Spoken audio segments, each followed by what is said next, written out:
everyone! Welcome back to my channel again.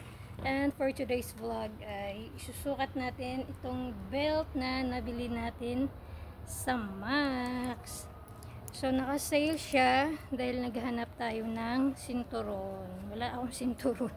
Puro mga luma yung sinturon ko. So hindi ko makita kung magkano. Nasa 3 dinars. So dalawa na ito. Meron tayong black at brown. So sa tagal-tagal ako maghanap, sobrang haba. Ang haba ng mga belt dito. Kaya nung makita ko ito, size small. Sa Max ko nabili. So mura lang siya. Dalawa na. Ayan. So ita-try natin guys kung kasya sa atin. So ayan yung black. Yun.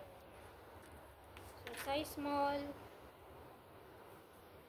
Ano ba magsuot nito? Ayan. So, try natin.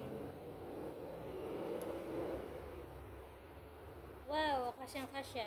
Kasi yung mga belt ko noon, binubutasan ko para magkasya. Kaya lang, lumaki na tayo ngayon. Nasa size, siguro 30. 30 na yung waistline natin. Or 28. 28 pala yung waistline natin. So, ayan siya. Wow, ganda. So, noon yung ginagawa ko sa mga belt ko. Minsan nakakabili tayo. Binubutasan ko pa dito. At yung dito, pinuputulan ko.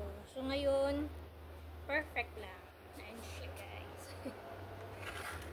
Tamang-tama lang. Yung haba at yung butas.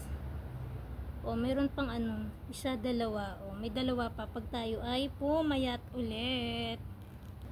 So, ito yung bagay sa ating crop top. Yung kulay brown na belt. Yan siya. Yan. So, maganda, diba? So, yan lang guys. Salamat. Subscribe na yung channel natin para sa marami pang videos nating mai-upload.